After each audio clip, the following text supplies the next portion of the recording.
Hablaremos hoy de la diversión de los vieneses. Así que nos ubicamos allá a fines del siglo XVIII, comienzos del XIX, y había en Viena en aquel entonces un furor notable por todo lo que es espectacular, por la diversión callejera. Se han escrito libros acerca de todo esto y fue un lugar común en el orgullo de los adoradores de los tiempos imperiales, todos los que hablan bien del tiempo del Imperio Habsburgo en Viena, pues se complacen en decir lo grande que eran los salones, cómo se bailaba el vals, los parques de diversiones que se iban instalando, etcétera, etcétera. Viena se perfilaba por esos tiempos como la capital de Europa, y eso se certificó a la caída de Napoleón. Allá en 1814 y 1815 se hizo el famoso Congreso de Viena para repartir el continente entre las potencias que habían destruido a Napoleón. Bueno, un aspecto de ese carácter así espectacular fueron aquellos salones enormes destinados, como acabo de decir, a los bailes, pero también había una devoción extraordinaria por otras maravillas que en muchos casos tenían que ver con novedades técnicas. En ese sentido tenían tanto mal gusto como nosotros. Les gustaban todos los aparatitos, todos los chiches, cosas destinadas al asombro fácil de los pelafustanes. Por esos tiempos andaba por Viena el ingeniero belga Eugenio Robert, experto en fantasmagorías y en linternas mágicas, una especie de precursor del cine realmente. En merced a unos hábiles mecanismos de proyectores y espejos, Robert hacía aparecer los fantasmas más siniestros en una sala con cortinas negras durante en el transcurso de una función en la que se oía una música fúnebre que te helaba hasta los huesos, ¿no? Se elevaban unas quejas lúgubres, soplos húmedos, en realidad había unos fuelles escondidos que apuntaban a los asistentes, todas esas cosas, algo así como un tren fantasma. Y en Viena, Robert se anotó un triunfo, porque realmente algunos creían que era capaz de hacer bailar verdaderos esqueletos e incluso evocar a los muertos. Varias veces hubo que sacar a personas que se desmayaban en estas representaciones mitad del susto. Todo el mundo sabía que se trataba de un espectáculo de feria, pero todos los burgueses de Viena se asustaban muchísimo y salían de aquella cámara de las cortinas negras más pálidos de lo que habían entrado. Algo así como David Copperfield, que bien sabemos que es un mago que tiene trucos, pero salimos del cine diciendo que el señor vuela y que un ventilador lo ha hecho trizas. También los teatros de autómatas procuraban una clase de emoción comparable a la que se experimentaba en el teatro de Robert. En la barraca de Sebastián von Schwanenfeld hacían cola desde la madrugada miles de muchachas para consultar a un autómata que se llamaba el Turco. No era el famoso Turco del que hemos hablado aquí, ajedrecista de Maelzel, ni era el otro famoso Turco del que otros hablan. El Turco de Schwanenfeld respondía a preguntas de amor. Asentía o negaba ante la pregunta de la enamorada o el enamorado, ¿no? Y con una mano mecánica tomaba unos pequeños papelitos con respuestas astrológicas que entregaba al que interrogaba. Vio, alrededor del autómata había un enjambre de canarios verdaderos estos, pero que estaban amaestrados y no se alejaban nunca, así que andaban volando alrededor del autómata y le daban un aspecto todavía más mágico. Ahora bien, eran tantas las personas que querían consultar al Turco que había que llamar a la policía para poner orden. Se producían histerias colectivas cuando se avisaba, por ejemplo, que el Turco había perdido inspiración y que debía descansar. La verdad es que los mecanismos se le rompían a cada rato y entonces una tropa de técnicos lo arreglaba para que continuara profetizando. el creador del turco, Maelzel, el creador del otro turco, el jugador de ajedrez, tenía un hermano que fue mejor inventor de autómatas que él.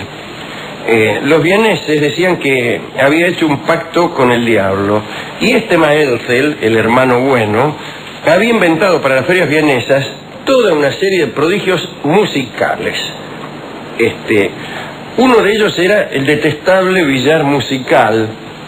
La verdad es que no le gusta, a los melómanos les repugnaba y a los jugadores de billar los estorbaba. Parece que se oían melodías suaves durante toda la partida, y cuando uno cometió una falta, por ejemplo meter la bola jugadora en una tronera, un estrépito espantoso. Y cuando había una buena jugada, que no sé cómo se abría el billar, seguramente había un músico dentro, cada buena jugada era saludada por unas trompetas y timbales, ¿no? Una porquería. Maelzel había inventado también unas pajareras cuyas cuerdas, mejor dicho, unos piolines donde se posaban las aves, hacían brotar una melodía. El pajarito se iba apoyando en lugares que disparaban melodías mecánicas como las que están de moda actualmente. Aunque estas no salen de pajareras, sino de instrumentos musicales e incluso de discos. Dice el cronista que era una época en la que, además de la proliferación de orquestas, no era posible abrir una puerta o tocar una mesa o apoderarse de un objeto sin que un resorte desencadenara torrentes de melodía. En Viena, cualquier cosa que agarrabas disparaba una caja musical, si me permitís la expresión. ¿Qué sé yo? O sea, agarraba algo en la oscuridad.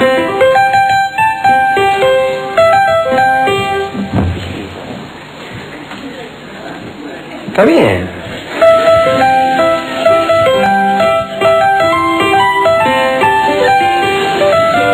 Incluso mucho antes del nacimiento de Brahms. Bueno, en las ferias se vendían incluso camas musicales que había inventado un suizo que se llamaba Finham.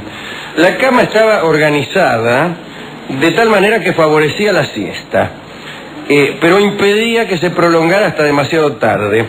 Es decir, funcionaba del siguiente modo: con solo ser tocado, aquel lecho hacía oír una canción de cuna.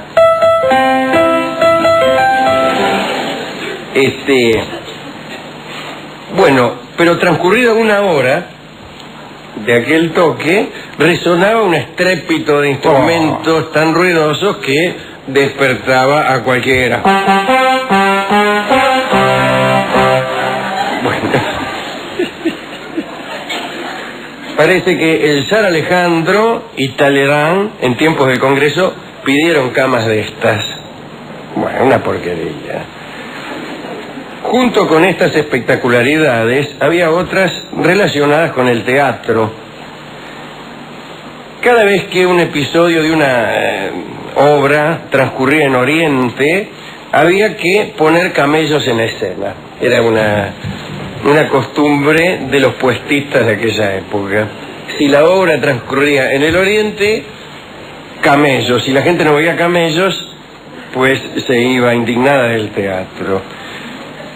Los camellos eran importados, naturalmente, ya que tienen la costumbre, estos animales, de no nacer en Viena. Schikaneder, el compañero escritor de Mozart en la flauta mágica, parece que hacía maniobrar en algunas obras tropas de 200 hombres con sus caballos, ya no con sus camellos.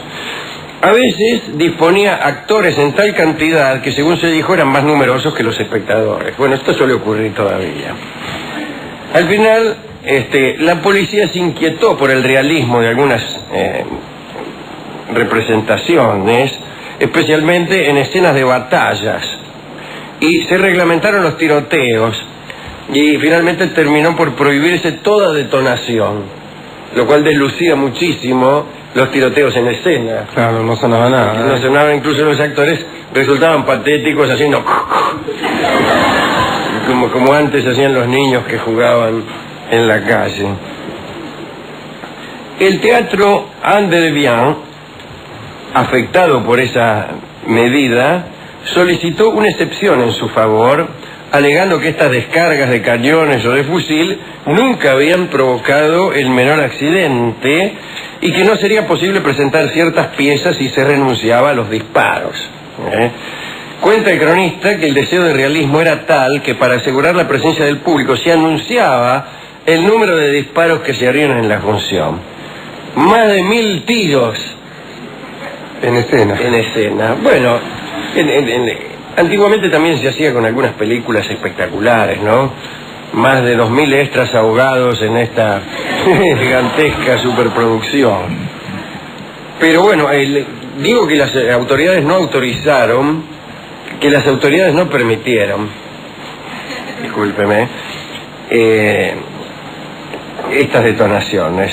Y el empleo de pólvora fue prohibido en todos los teatros por orden del emperador. Y especialmente en la platea.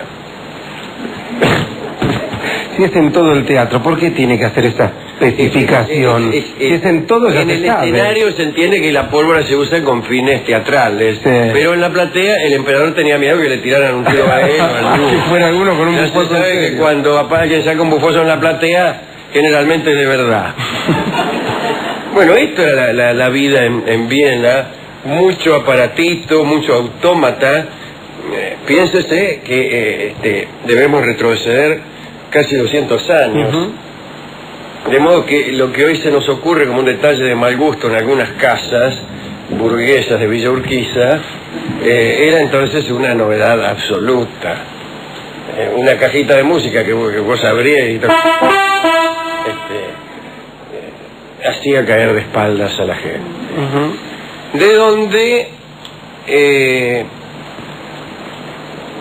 todo artista debe estar siempre atento al grado de inocencia del medio de la sociedad en que le toca desempeñarse. Repito, un artista debe estar consciente del grado de inocencia, no ya de su público, porque podría ser canallesco escribir para una minoría inocente. Lo que tiene que ver el tipo es cuál es la inocencia que flota en el aire, cuál es la inocencia que resta, y proceder en consecuencia. Proceder en consecuencia. Esto lo puede observar el lector curioso en el desarrollo de la historia de la novela policial, ¿no? Las primeras novelas policiales presentaban un enigma y en este momento están los mozos del Tortoni destruyendo el local, razón por la cual algunos de ustedes oirán unos ruidajes como de pezuña. Quiero decir, en las primeras novelas policiales había algunos esquemas que hoy ya son directamente insoportables. Incluso cuando nos asomamos por una funesta casualidad a las novelas de la señora Agatha Christie y vemos como en un lugar, en un foro acotado, por ejemplo en un hotel en una isla, se comete un crimen y el asesino está entre los huéspedes del hotel, bueno, uno siente que el fastidio se apodera de su mente y que eso ya lo ha leído en algún lugar, que ya está harto de lugares donde son 10 y uno de los 10 fue el asesino. Pero lo que quería decir es esto: el esquema se va complicando y va siguiendo y tratando de oponerse a la astucia del lector. En las primeras novelas policiales había un enigma, alguien cometía un crimen y siempre el culpable era el menos aparente. Sí. Y el público terminó por darse cuenta de esto, entonces ya no se sorprendía cuando el asesino era justamente el que menos parecía serlo. Entonces los autores buscaron una segunda astucia, conforme a la cual alguien parecía ser el asesino, lo cual provocaba en el lector astuto la sensación de que no era, y era. Pero el lector terminó por comprender también esta segunda astucia, sí. Y así los autores tuvieron que hacer todavía más complejo este juego de ida y vuelta. ¿A dónde vas, Iván? A Sebastopol. Mientes, dice su amigo. Me dices que vas a Sebastopol para que yo crea que vas a otra parte, pero en realidad vas a Sebastopol.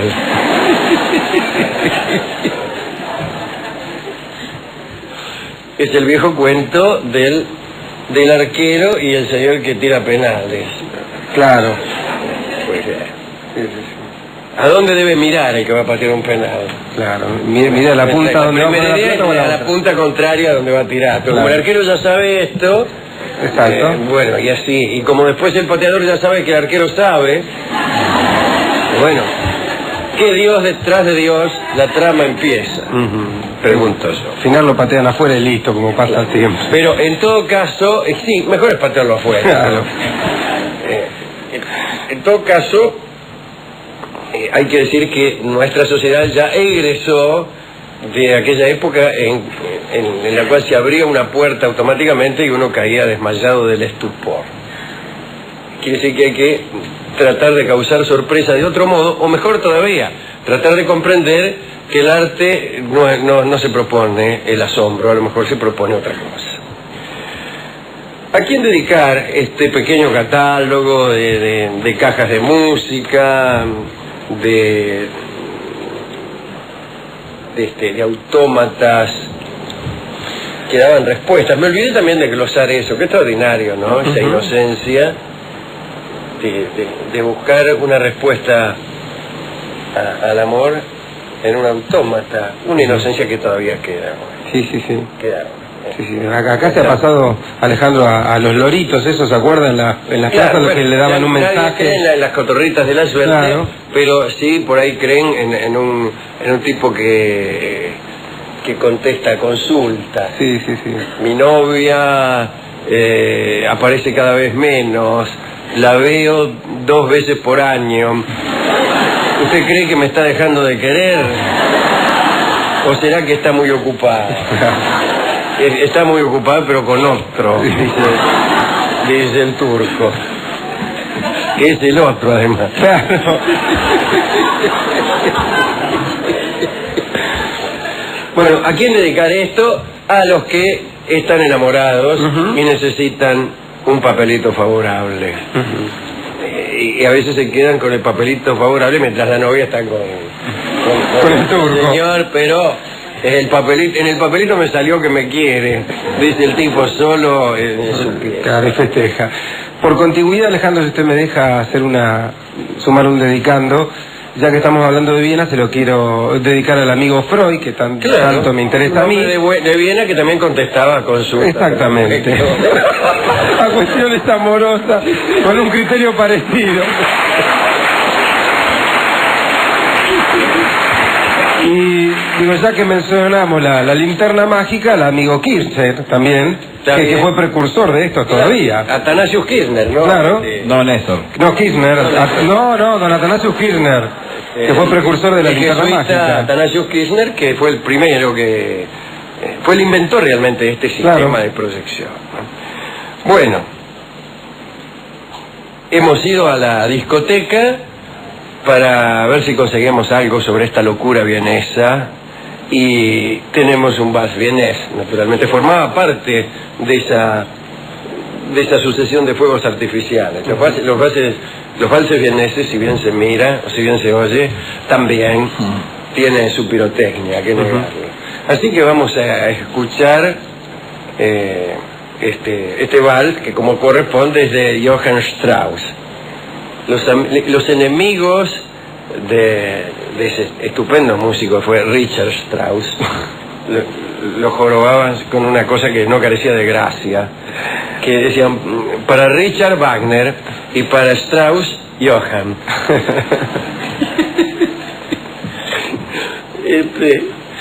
Sangre vienesa se llama justamente este vals de Strauss, que se bailaría en aquellos enormes salones llenos de mujeres bien empinchadas, de tipos macanudos, con su traje negro, trajes elegantes y sus zapatos bien lustrados.